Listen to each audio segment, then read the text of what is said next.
Salut Pauline, comment tu vas? Salut Sabrina. Ouais, dis-moi, j'ai pensé à un petit truc là. Je sais en fait que le zéro déchet en fait te tient à cœur et moi aussi, mais je suis quand même pas au point comme toi. Je sais que toi tu le développes depuis très très longtemps, t'en as fait même ton métier.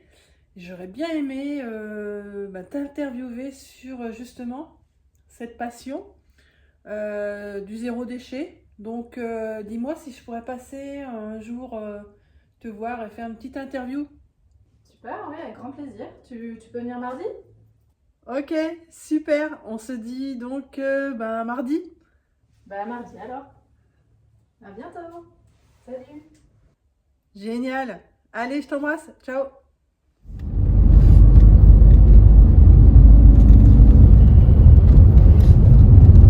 Alors, on arrive donc dans la maison magique. On la voit là. On la voit pas trop, mais un petit peu. Voilà. Donc, rendez-vous chez Pauline pour qu'elle nous parle du zéro déchet. Super.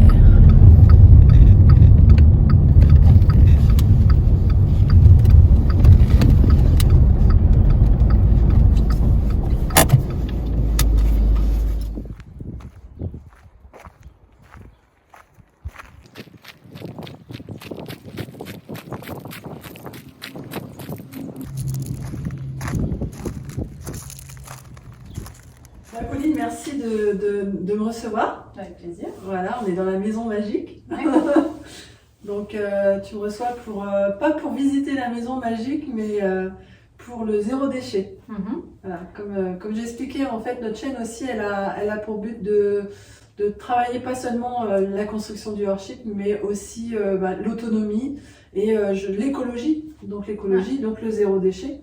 Ouais, et moi, quand on fait des visites de la maison, je parle toujours du zéro déchet parce que je fais plein de parallèles avec, parce qu'on est toujours dans la même idée d'exploitation des ressources et d'essayer de minimiser notre impact et de réfléchir à nos comportements. Et pour moi, il y a énormément de parallèles à faire entre l'autonomie et le zéro déchet et plein d'autres sujets d'écologie.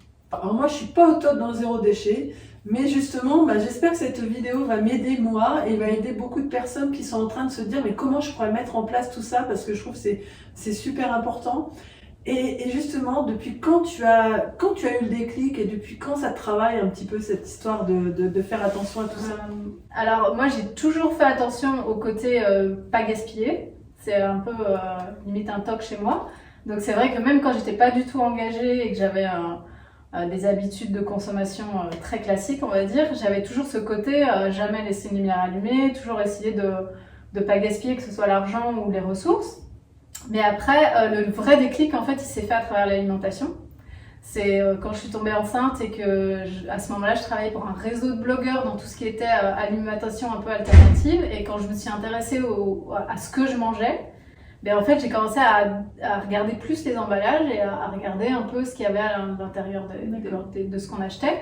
Et en fait, au fur et à mesure, je me suis rendu compte, mais en fait, au moins d'informations il y a, enfin, au moins d'aliments il y a dans un aliment, c'est un peu... c'est pas vrai pour tout, mais souvent, au plus c'est pur, au meilleur c'est. Et au final, je me suis dit, à quoi sert l'emballage en fait? Ouais. Si ce n'est à nous vendre des choses. Et donc, comme j'étais aussi dans une démarche, j'allais acheter beaucoup plus proche du producteur. En fait, au final, j'achetais des barquettes de fraises toutes les semaines au même producteur. Je me disais, c'est ridicule, on revient, on les jette. Ouais. Et donc, je les ramenais chaque semaine. Et en fait, c'est un peu venu surtout par là.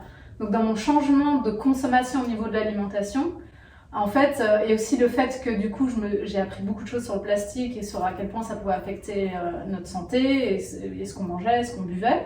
Et donc, en fait, en voulant s'éloigner du plastique, en voulant manger mieux, en voulant se rapprocher des producteurs, ça m'a questionné sur les questions des déchets. Et en fait, une fois qu'on rentre sur les questions d'emballage et de déchets, on se rend compte qu'en fait, c'est juste la pointe de l'iceberg et que le vrai problème, c'est la production.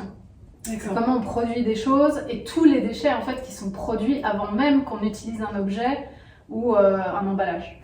Et donc voilà, aujourd'hui j'ai une vision beaucoup plus complexe du déchet, mais c'est comme ça que je suis rentrée dans cette problématique-là, que je me suis intéressée. Et c'était donc Noël à 8 ans il y a quelques jours, donc c'était il y a à peu près 8 ans. Et qu'est-ce que tu as commencé à mettre en place? Donc l'alimentation, par l'alimentation, et après, qu'est-ce que ça a engendré? J'imagine que ça engendre plein de choses, en fait. Comme tu disais, c'est la pointe de l'iceberg. Donc après, tu as découvert beaucoup de choses et tu t'es certainement mise à faire attention à plein d'autres choses. Comme quoi, par exemple? Les achats en général. Donc déjà, on commence par où on met notre argent. Ça, c'est un peu la première étape, c'est de se dire, à chaque fois qu'on consomme, on soutient quelque chose, on soutient un modèle, on soutient des gens qui travaillent et qui produisent.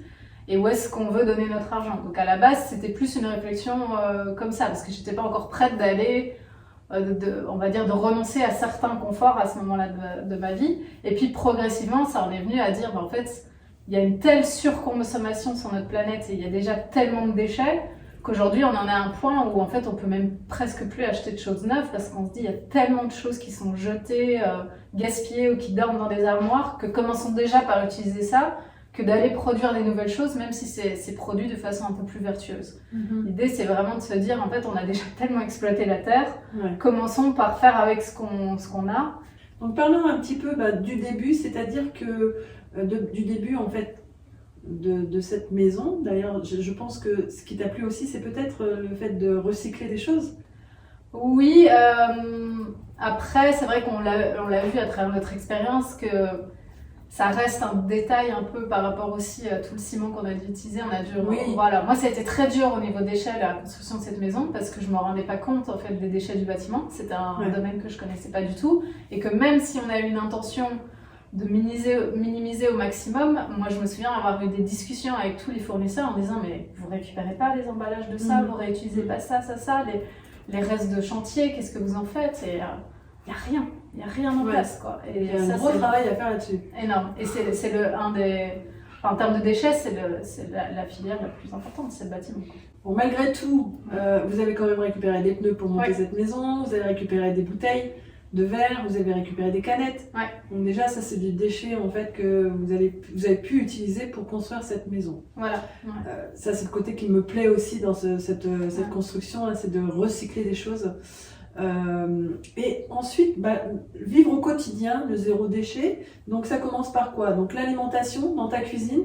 Donc tu fais comment? Tes courses par exemple? Voilà, en fait ça a été hyper progressif évidemment parce que ça se fait pas du jour au lendemain. En fait on a de telles habitudes. Enfin moi j'ai été éduquée, j'ai grandi on va faire les courses une fois par semaine, on remplit un caddie et quand c'est vide on remplit quoi.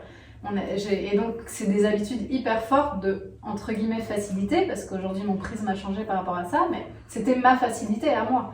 Donc on a dû sortir en fait de ça. Et donc, il faut changer ses habitudes. Et ça, c'est le plus dur, comme pour plein de choses. Pour l'autonomie, c'est pareil. C'est difficile quand on n'a pas une réelle envie de changer. Donc, c'est là où moi, je pense qu'il faut d'abord se questionner sur notre motivation, le temps qu'on va pouvoir y consacrer, parce que pour changer, il faut du temps. Une fois que les habitudes sont en place, aujourd'hui, je passe beaucoup moins de temps qu'avant à acheter, faire les courses, transformer de l'aliment. En fait, j'ai énormément simplifié ma vie. Donc par exemple pour l'alimentation, aujourd'hui on ne va plus jamais au supermarché, on a réussi à sortir de ça et pour moi c'est un gain de temps et d'énergie négative qui n'est plus dans ma vie, qui est énorme parce que pour moi c'est tellement déprimant de pousser un caddie dans des rayons et de le remplir, mais avant c'était une facilité j'avoue. Et donc du coup aujourd'hui on a beaucoup de chance parce que depuis qu'on est en Dordogne, donc ça fait 5 ans, on a énormément de magasins de vrac qui ont ouvert, donc on a beaucoup de possibilités aujourd'hui qu'on n'avait pas avant. Et puis on a l'énorme chance d'avoir des marchés extraordinaires où on peut vraiment aller directement chez les producteurs. Donc en fait, on a des habitudes. Il a fallu pas mal de temps pour justement repérer les bons producteurs parce que nous on fait aussi très attention aux coûts parce que comme on travaille moins, on gagne moins d'argent.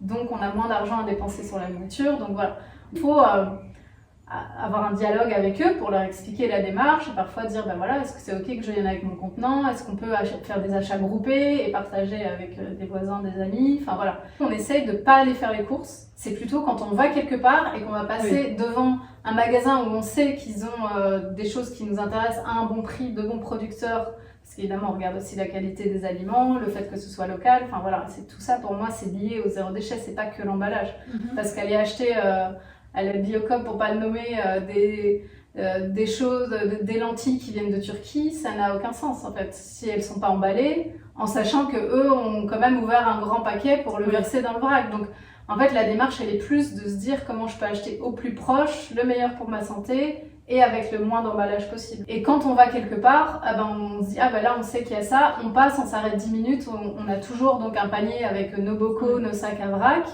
et puis on les remplit. Quand on va sur un marché, on a des petits contenants pour pouvoir mettre des choses, par exemple, comme le fromage ou des choses liquides. Et après, on achète aussi à travers un groupement d'achat pour tout ce qui est justement les huiles, les choses qu'on achète en plus grosse quantité, quoi. Donc tu as revu un petit peu ton régime alimentaire, on va dire. Aussi, ouais. Et souvent, on remarque que c'est meilleur pour notre santé aussi. Par exemple, moi, j'adore les chips. C'était très difficile de renoncer sur les chips. On ne peut pas les trouver sans emballage. De temps en temps, on va se l'offrir parce qu'il ne faut pas non plus enlever tout ce qui est plaisir. Ouais. Mais avant, on allait, on mangeait 2-3 fois par mois. Aujourd'hui, ce sera quand il y a une fête ou quand on va chez les gens. On présente des chips. Ouais. Voilà. Le zéro déchet, c'est aussi l'autonomie alimentaire. L'autonomie, donc c'est faire soi-même aussi. Ouais. Vous avez aussi un grand potager. Vous travaillez depuis quelques années maintenant. Ouais. Donc c'est le but aussi d'être de plus en plus autonome au niveau de l'alimentation. Ouais. Vous êtes à combien à peu près en autonomie? On est en autonomie de juin à novembre. D'accord. Alors après, on accepte aussi ce qu'on a. Donc ça nous arrive de manger beaucoup les mêmes choses. Après, tout l'hiver, on a eu nos courges et nos pommes de terre pour cette année. Après, on a toujours de la verdure. Ça grâce à la serre et même dehors, on a beaucoup de verdure. Donc voilà, et après on essaie de faire des conserves, de faire sécher des fruits et des légumes, mais on n'arrive pas encore à être autonome l'hiver. Mais on essaie d'avoir un budget moyen de moins de 200 € sur l'alimentation. D'accord. Pour 3. Qu'est-ce qui est produit dans la serre pour que vous puissiez être autonome un petit peu Donc on a tout ce qui est verdure, donc épinards, perpétuels, les blettes, le chou kale. Voilà, ça c'est des trucs qu'on va prendre tous les jours, les herbes, les aromatiques.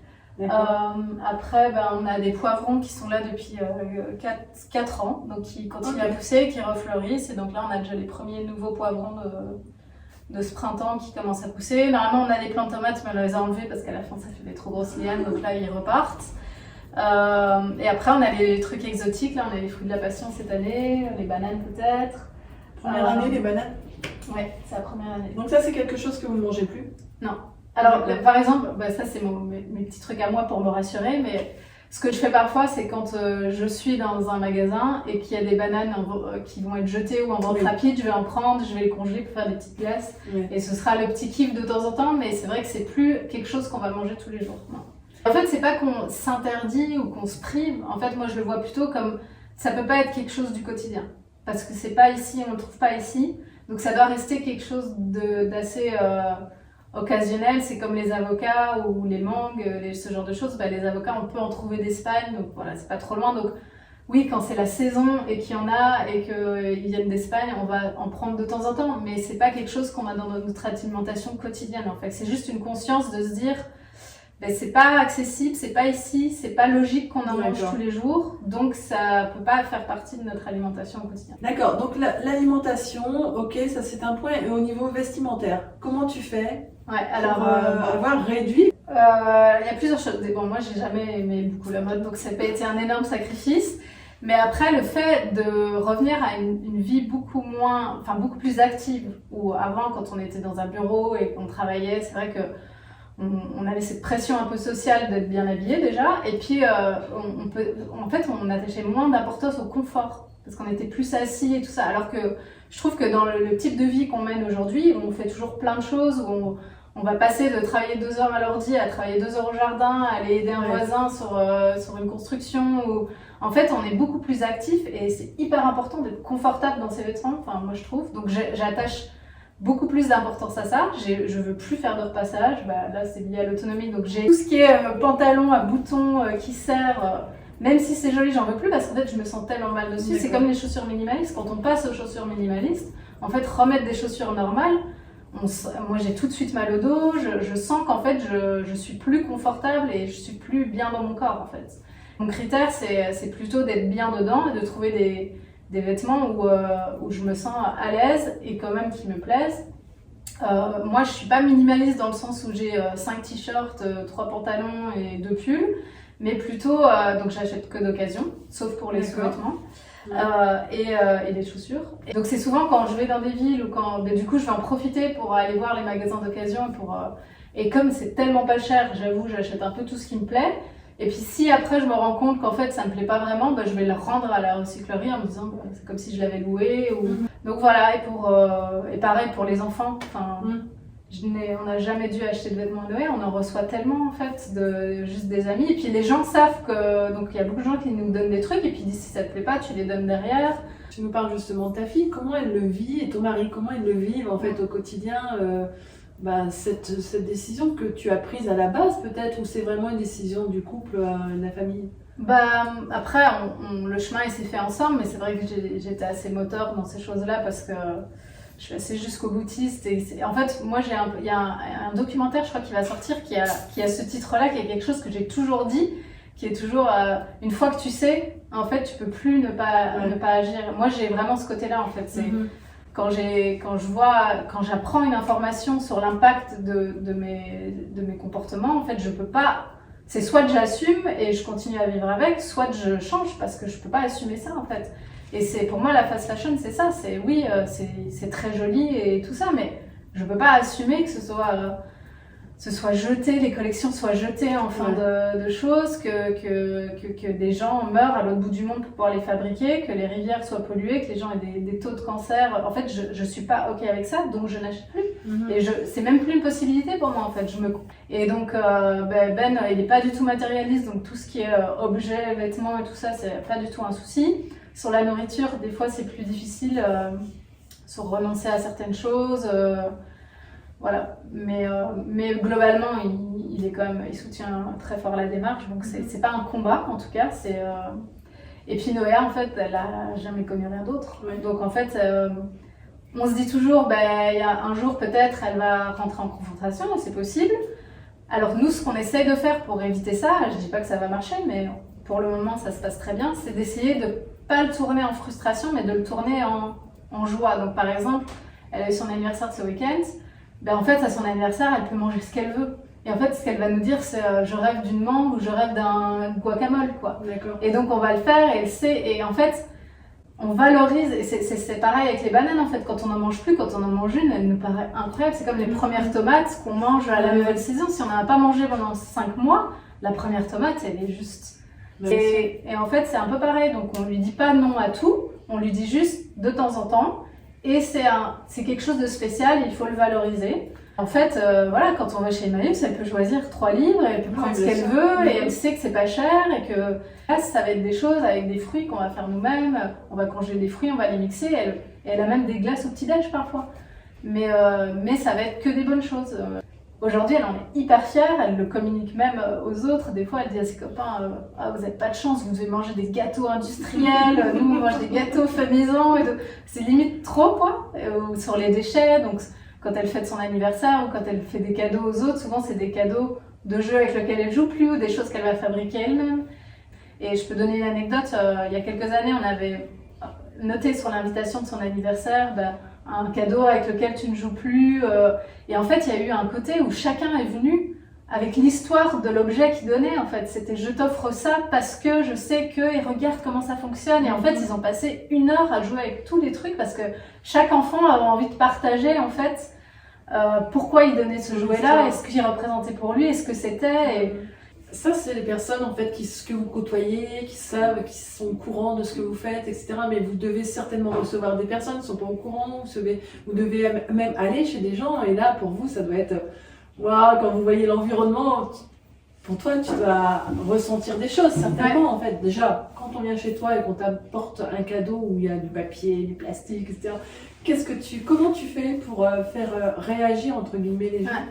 Alors, j'ai beaucoup évolué là-dessus parce qu'au début, je le vivais très mal et j'avais une tendance à vouloir faire passer des messages et j'avais l'impression que c'était mon devoir un peu et du coup, c'était pas du tout constructif et c'était très dans le jugement et même si je le souhaitais pas, c'est ce qui transpirait, on va dire. Et donc, j'ai beaucoup évolué par rapport à ça en me disant que déjà, pour moi, il fallait que je lâche prise parce que c'était pas sain pour moi de vivre avec ces frustrations-là. Et donc de me dire, en fait, la meilleure chose à faire pour donner envie aux gens de le faire, c'est juste de donner envie. Et c'est pareil avec la maison, en fait. On essaie de pas dire aux gens, il faut faire ci, il faut faire ça. On essaie juste de montrer que ce que nous on fait et à quel point ça nous libère de plein de choses et qu'on a envie de partager ce bonheur-là de simplicité et de se détacher du matériel, de se détacher de l'argent, pas complètement, mais en tout cas de plus en plus.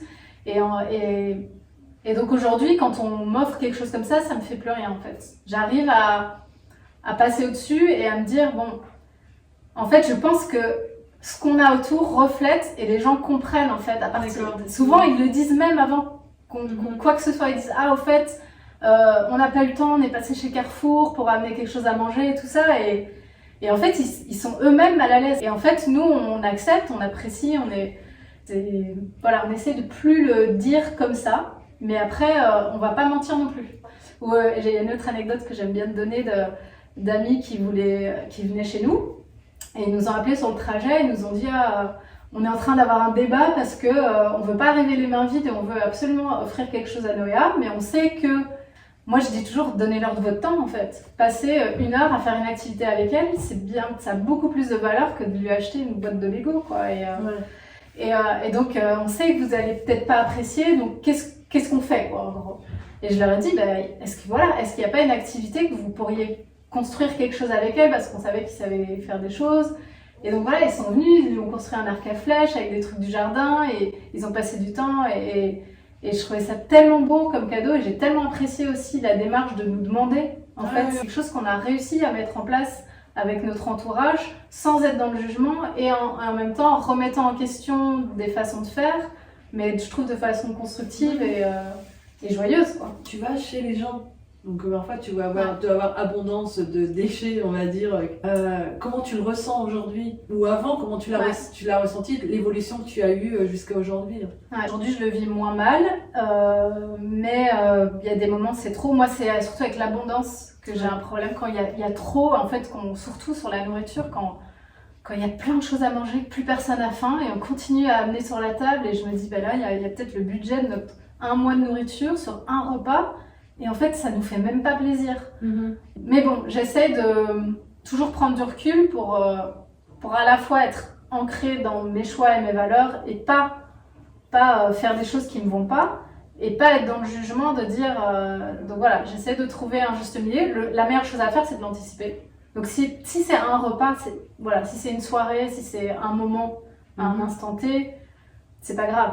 Voilà. Et après, on fait aussi très attention aux messages qu'on envoie. Par exemple, si on va chez des gens, on va être attentif à justement, si on amène quelque chose, à faire en sorte qu'il n'y ait pas le déchet, qu'il n'y ait pas pour montrer en fait que c'est possible. On est loin d'être parfait et on fait des exceptions et c'est normal et il faut pas se culpabiliser par rapport à ça. Mais c'est vrai qu'on est attentif aux messages qu'on envoie parce qu'on sait qu'on est regardé en fait. Et t'en as fait ton métier. Ça en est venu à ça. Tu veux nous expliquer un petit peu, tu as commencé par quoi? L'association? En fait, ce qui s'est passé, c'est que quand le chantier a été terminé et que donc je me suis retrouvée à avoir du temps à nouveau, je me suis vraiment questionnée sur ce que j'avais envie de faire. Et c'est vrai qu'à ce moment-là, le zéro déchet, c'était vraiment devenu, je ne vais pas dire une passion parce que c'est un peu bizarre de dire ça, mais quelque chose qui m'anime tellement que j'avais envie de le partager.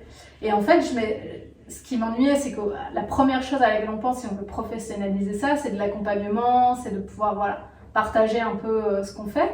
Mais en fait, ça m'ennuyait le côté que ce soit toujours pour les mêmes personnes, pour les gens qui ont déjà un peu les moyens. Et j'avais vraiment envie que ça puisse servir un maximum de gens. Et puis moi, je suis très intéressée par le passage à l'acte parce qu'en fait, la connaissance, la majorité des gens l'ont, elle est accessible.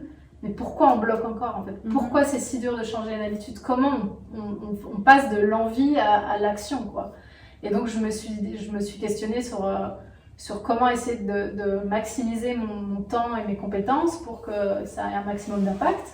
Et donc le côté association m'a paru plus logique et donc c'est là que j'ai découvert le travail de Zero Waste France, qui est une association qui est vraiment exceptionnelle et qui a énormément de ressources, qui fait beaucoup de choses sur la démarche au sens très large. Et du coup, en fait, je me suis dit, qu'est-ce qu'il faut pour créer un groupe local? Il n'y en a pas en Dordogne, il faut 3 personnes. Et donc, j'ai lancé une réunion de lancement de groupe local et il y a eu 80 personnes. Grande surprise, à Périgueux, c'était il y a 4 ans. Et donc là, il y a eu un noyau dur d'une 15aine de personnes et on s'est dit, on se lance, on devient un groupe local. Donc, à travers l'association, on fait plein de choses différentes, à la fois avec les citoyens, à la fois avec les élus, à la fois avec les entreprises. On essaye d'accompagner, d'alerter, de sensibiliser, de rappeler à la loi, de rappeler aux obligations. Et puis après, je le fais aussi à mon compte de façon personnelle. Et donc là, tu fais comment ça se passe à ton compte? Alors ça peut être soit de la formation, sur des types de formations qui existent déjà, ou des trucs sur mesure. Soit des structures qui proposent déjà d'autres formations pour créer des nouvelles formations, pour insérer un peu ces questions-là dans leur cursus. Soit ça peut être du sur-mesure pour une entreprise ou une collectivité qui a besoin d'un accompagnement précis sur quelque chose. Et puis après, je fais des ateliers, des prestations, on va dire, sur quelques heures, sur un sujet précis, ou il y a aussi le modèle de la fresque du climat qui existe, que tu dois connaître. Et donc ça, c'est un atelier de sensibilisation, un atelier coopératif, donc où les gens sont acteurs, ils créent une fresque ensemble et ils ont adapté à la fresque des déchets. Donc ça, c'est un super moyen d'entrée pour vraiment comprendre, parce que là, on n'aura pas le temps d'aller dans le détail technique, mais c'est des problématiques hyper complexes, en fait. D'accord. Et si on part des filières de production et qu'on va jusqu'aux filières de recyclage, qu'est-ce qu'il y a entre ce qu'on met au sac jaune et ce qu'on pense qui va être recyclé, ce qui est réellement recyclé, pourquoi ça l'est pas, où ça finit, enfin voilà, c'est ultra complexe. Et pour pouvoir comprendre tout ça en peu de temps, c'est un outil qui est vraiment extraordinaire. Donc tu travailles avec des collectivités, avec des entreprises, mais si un particulier te demandait, viens chez moi, aide-moi en fait à travailler le zéro déchet parce que je suis perdue, est-ce que tu pourrais le faire? Alors, moi je suis très attentive à pas envoyer des mauvais messages, parce que ce qui m'ennuie là-dedans, c'est qu'en fait souvent les gens, quand ils ont cette démarche-là, ils attendent des trucs et astuces magiques. D'accord. Pour qu'ils puissent faire du zéro déchet, mais sans y consacrer plus de temps, sans changer leurs habitudes alimentaires. Et moi, en fait, j'y crois pas à ça. Moi, je crois qu'il faut simplifier les choses. Et pour simplifier les choses, ça veut dire accepter de peut-être même manger moins. Déjà, commencer par ça. Est-ce qu'on a besoin d'entrée plat dessert? Est-ce qu'on a besoin de manger autant? Donc déjà, c'est de revoir ce qui est essentiel et de simplifier. Est-ce qu'on est obligé de passer autant de temps? Parce que souvent, les gens, ils pensent qu'en fait, le zéro déchet, on va avoir la même chose. C'est comme l'autonomie. On va avoir le même confort et sans rien changer. Juste avec des petits trucs. En fait, ça marche pas comme ça. C'est revoir nos façons de consommer et ce qui est vraiment essentiel, en fait. Et donc, le zéro déchet, c'est pareil. Sur l'alimentation, si on fait tout soi-même, oui, on passe sa journée en cuisine. Mais en fait, ce qu'il faut, c'est accepter de manger plus simplement, des choses plus simples. Toi, tu fais pareil avec l'alimentation vivante. On croit que c'est compliqué, mais en fait, non. Il y a plein de choses qui font qu'on peut simplifier les choses, mais il faut accepter de plus avoir les repas traditionnels qu'on a depuis 15 ans. On boit des soupes quasi tous les jours en hiver. J'ai pas envie de faire une soupe tous les jours. Donc en fait, je vais en faire 2-3 fois dans la semaine, beaucoup, et puis on va séparer pour pas boire la même soupe tous les jours. Mais voilà, il faut essayer un peu de rentabiliser aussi son temps et son énergie. Dans 5 minutes alors. C'est vrai qu'il y a encore plein d'astuces. Voilà. En termes d'astuces et tout, il y a plein de choses. Pour que quelqu'un ait envie de changer de démarche, il faut que cette personne, elle soit vraiment commence à avoir un déclic à ce type de dialogue, à s'impliquer tout doucement en fait. C'est un travail, c'est un cheminement en fait. Exactement. Et donc pour moi, c'est même plus psychologique et plus dans le changement d'habitude que réellement dans passer au zéro déchet, quoi. Comme quand tu dis en fait la maison elle est autonome, tu peux pas arriver dans une maison comme ça en fait sans avoir à faire un cheminement avant. Exactement. Donc nous quand on nous dit vous êtes autonome en électricité, c'est pas compliqué. Non, c'est pas compliqué parce qu'on l'a déjà travaillé en amont. Donc réduction de nos productions électriques et en même temps, comme tu dis, moins on a de choses et mieux on se sent. Ouais. Voilà, on est vraiment beaucoup plus libre dans sa tête et on se sent beaucoup mieux. Ouais. Voilà, la vie est beaucoup plus simple. Oui, C'est un mot que tu emploies beaucoup, la simplicité. Ouais. C'est vraiment, la vie est beaucoup plus simple. Comme ça. Oui, parce que quand quelque chose est abîmé ou si on a un coup dans notre voiture, en fait, nous on s'en fout. Notre voiture, elle nous a pas coûté cher. Enfin, elle va aller au bout de sa vie, en fait. C'est un petit chiffre que j'aime bien toujours de donner, mais 90% de la pollution d'une voiture, c'est dans sa production. En fait, donc vaut mieux toujours faire durer une voiture très longuement qu'en racheter une neuve, comme on essaye de nous faire régulièrement. Nous, on dit toujours, la maison, elle reste toujours ouverte, les gens, ils sont hallucinés. Je dis, mais en fait, il n'y a rien à voler dans notre maison. Il n'y a pas de télévision, il n'y a rien de valeur. En fait, ce qui a le plus de valeur, c'est nos ordi portables, parce que c'est nos outils de travail, et en général, ils ne sont pas dans la maison. Donc, et je me dis aussi, si les gens veulent voler, en fait, ils arriveront à faire sauter la porte. C'est pareil pour les voitures, en fait. Donc, je peux comprendre que les gens aient ces réflexes-là et soient attachés, mais en fait, au plus on se libère, au moins on a de préoccupations. Et moi, c'est ça que je veux faire partager dans la démarche. Donc, si une personne a envie d'aller vers ça, je pense que je peux lui apporter des choses. Mais si c'est arriver chez quelqu'un qui a une vie où chaque minute est calculée, il faut que tout soit dans un agenda, mais qui veut des petits trucs et astuces pour passer au zéro déchet, je dis d'avance, ce ne sera pas possible en fait. Il faut accepter le changement et accepter un changement de démarche. Et après, évidemment que je peux amener des choses dans la façon de s'organiser, la façon de où aller chercher les choses, comment on rentre dans une logique de réemploi ou trouver les choses qui ne sont pas neuves. Mais tout ça, il y a plein de ressources. Donc, les personnes qui veulent aller vers cette démarche, l'idéal, c'est qu'elles aillent à l'association. Aux associations. Les associations qui sont, il y en a ici en Dordogne, mais il y en a plusieurs en France, j'imagine. Et puis il n'y a pas que le zéro waste, il y a aussi tout ce qui traite des biodéchets, il y a aussi tout ce qui traite du réemploi, il y a des recycleries, s'engager dans des recycleries locales, c'est super important, ils ont besoin de main d'œuvre, En fait, on ne se rend pas compte de ce qui est donné et ce qui est jeté. Enfin, je pense que n'importe qui a déjà été dans une déchetterie, qui regarde dans les bacs, on paye avec notre argent des milliards d'euros chaque année pour traiter des déchets qui ne sont pas des déchets. Ouais. L'enceinte qui est là derrière nous, on l'a trouvée à la déchetterie. Il y avait juste le câble qui était abîmé. On a changé le câble, on a une enceinte, on a regardé, elle vaut 300 balles. Je comprends, quand on est dans une vie où on n'a jamais le temps, en fait le problème il est là, c'est qu'on a besoin de quelque chose, on en a besoin tout de suite et on ne peut pas se permettre de dire je vais aller voir à telle recyclerie, je vais regarder sur le bon coin. C'est un petit peu aussi ce qu'on essaye de nous faire, de nous apprendre, c'est là aujourd'hui tu peux avoir tout maintenant quoi. Tu sais, avec la livraison rapide, voilà, tous ces sites en fait où tu peux avoir, tu cliques en fait sur ton ordinateur et quelques heures après tu as chez toi. Donc en fait c'est ça, on te dit ouais tu peux avoir des choses dont tu n'as pas besoin. Ouais. Voilà, on te fait croire en fait à l'importance de choses que tu peux avoir rapidement. Et en fait, c'est comme un gamin, il veut des jouets et puis il les a, puis après, il n'en veut plus quoi. Exactement. Donc, on donne plus assez de valeur en fait aux objets qu'on a. Donc, vaut mieux en avoir moins, mais peut-être pas de s'y attacher plus, mais je veux dire. De les conserver déjà, d'en prendre soin. Et puis, ça c'est hyper important, de prendre soin des choses. Et ça c'est pareil. Quand on sait qu'on peut remplacer facilement, on ne prend pas soin des choses en fait. Quand nous on a eu tout un débat autour de la machine à laver qui avait un souci et en fait même nous qui sommes dans cette démarche, on était à 2 doigts d'en acheter une parce qu'en fait on ne trouvait pas de solution et ça coûtait tellement cher de la réparer, ça coûtait le prix de ce qu'elle nous avait coûté. Ouais.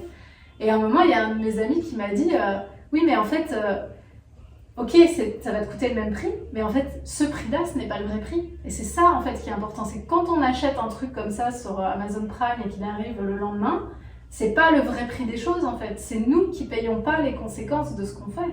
Et c'est pareil avec la machine à laver, si une machine à laver neuve ça coûte 350 €, ce n'est pas normal, ce n'est pas le vrai prix en termes de matière, en termes de transport, en termes de temps de travail qu'il a fallu pour l'assembler, ça ne peut pas coûter 350 € en fait. Ou alors il y a quelqu'un qui arnaque quelqu'un sur toute la chaîne en fait. Et ça n'est possible que par de l'économie d'échelle. Et donc si on veut accepter qu'on change de prisme, il faut aussi accepter des fois de mettre le prix pour réparer, de ne pas avoir les choses tout de suite et de revoir justement notre lien aux choses et à ce qu'elles nous apportent et à comment nous on prend soin de ces choses-là et à retrouver aussi la connaissance pour pouvoir réparer, s'entourer de gens et de faire vivre. Voilà, c'est comme ça en fait qu'on va créer de l'emploi, c'est pas avec des économies d'échelle. Hein. Nous on est nés dans des villes, on n'a jamais su faire des choses avec nos mains, on n'a jamais su cuisiner, enfin faire pousser de la nourriture. En fait, on a dû apprendre ça à 30 et 40 ans en débarquant ici, en disant, et en fait, ça nous prend une énergie de dingue de vouloir reprendre. Alors heureusement, on adore ça et ça nous épanouit.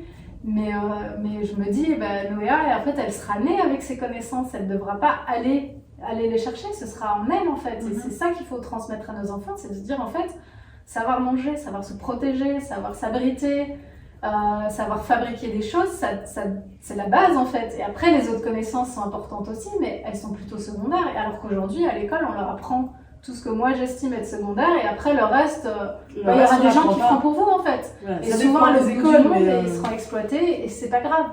Ici, pour nous, c'est grave en fait. J'adore ce sujet du zéro déchet parce que on pense que ça part d'emballage, mais en fait, ça remet en question tout un système, et même ça touche le social, ça touche le financier, ça touche l'énergie, en fait ça touche tous les domaines et toute notre façon de vivre en fait. On parlait un petit peu de véhicules, vous avez un véhicule et vous vous déplacez comment en général? On a donc une petite voiture et un vélo électrique. D'accord. Donc nous c'est vrai qu'il n'y a pas grand chose qu'on peut faire, et puis rien n'est plat en Dordogne, donc on est obligé d'avoir le vélo avec le moteur. Donc c'est un vélo cargo, donc on peut mettre déjà Noria dessus, et on peut mettre des choses dessus, donc on peut aller au magasin de vrac à vélo, on peut faire des petites courses, des petites choses proches à vélo. Quand on a le temps et qu'il fait beau, on peut aller jusqu'à Périgueux à vélo, mais c'est vrai que c'est quasi 1 heure, donc ça il faut... Mais ça c'est par exemple quelque chose qu'on a réappris avec le confinement, comme on avait plus de temps. Ben, du coup, on allait au marché à Périgueux à vélo parce que c'était aussi une excuse pour pouvoir sortir. Prenez le temps de faire ces 50 minutes de vélo, aller au marché, ramener le marché et ça nous venait notre bouffée d'air d'une demi-journée. Et donc, il ne faut pas rentrer dans une sorte de culpabilité ou de pression à se dire ah, il faut que je m'y mette et tout ça. Il y a des moments de la vie où c'est pas possible en fait. Quand on vient d'avoir un enfant ou quand on est dans un projet de construction. Moi, je me souviens que quand on était dans la construction, on a mangé beaucoup des trucs en conserve, en bocaux. Moi, au niveau de l'alimentation, on travaille beaucoup l'autonomie alimentaire et donc les magasins, les grands supermarchés, nous on n'y va plus non plus. En fait, on va au vrac et puis on fait beaucoup nous-mêmes. Et là, en fait, avec le chantier qui va arriver, chantier participatif, je suis obligée d'aller faire des grosses courses au supermarché. J'ai mal. Ouais, mais il faut être indulgent avec soi-même. Il faut se dire, c'est une étape. C'est juste, moi, ce que je trouve hyper important, c'est un message que je veux faire passer, c'est être conscient. Voilà. C'est pas grave si on fait pas les choses bien, mais il faut pas se mentir à soi-même. Faut pas se dire, je vais au supermarché, oui, mais non, j'y vais. En ce moment, j'ai pas d'autre choix et c'est ok et je me culpabilise pas mais là aujourd'hui c'est pas possible autrement et c'est pas grave. Des fois on a des choses dans la vie qui font qu'on peut pas mettre notre énergie à ça et c'est complètement ok. Il faut être complètement indulgent avec soi-même mais il faut pas se mentir. Il faut juste savoir pourquoi on fait tel choix à tel moment. Le mot de la fin ça va être simplicité. Parce que tu l'as beaucoup dit ce mot-là et je pense que vraiment plus c'est simple, plus c'est facile et moins on gaspille et moins on gaspille d'énergie, d'argent, de tout ce qu'on veut en fait. Voilà, la simplicité. Je suis complètement d'accord et je rebondirais sur le fait que parfois le zéro déchet, avec Instagram ou des visions un peu idylliques des choses, minimalistes, tout beau, avec un petit bocal de déchets et tout, je trouve qu'on met justement une forme de pression et d'illusion sur ce que c'est, alors que pour moi, il faut plus aller vers cette voie de simplifier et d'être conscient des choses et d'accepter de voir les impacts de ce qu'on fait. Et ça ne veut pas dire se flageller ou se dire que tout ce qu'on fait c'est mal, c'est juste conscientiser, c'est la première étape, et après vouloir essayer d'y arriver de façon la plus joyeuse et rester dans le confort et dans quelque chose d'agréable, pas de façon punitive. Merci Pauline. Avec plaisir. Et bien voilà les loulous, je viens de quitter Pauline. Je crois que j'ai encore beaucoup de boulot pour arriver à être au zéro déchet. J'y travaille, on y travaille déjà depuis pas mal de temps. Bon là ça va être un peu difficile avec le chantier, déjà pour les matériaux, parce qu'on s'aperçoit qu'il y a beaucoup de plastique, de choses qu'on va pouvoir recycler quand même. Mais voilà, en fait les emballages et puis le fait aussi, comme elle disait, les bénévoles, il faut nourrir tout ce petit monde. Donc là c'est retour un petit peu à la case supermarché. Donc ça c'est quelque chose qu'on avait beaucoup réduit, mis à part juste acheter la nourriture pour notre chien, mais sinon on n'y allait plus.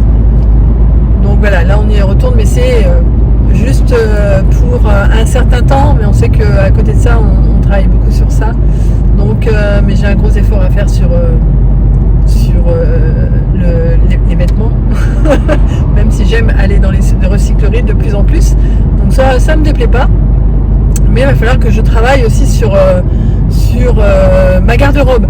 Donc j'y ai travaillé déjà aussi parce que là, le fait d'habiter dans une petite maison, on a une toute petite armoire et en fait on a beaucoup réduit nos vêtements et donc au strict nécessaire. Donc si on veut, on peut. Donc ça a marché pendant presque 1 an. Donc je pense que voilà, c'est tout à fait jouable.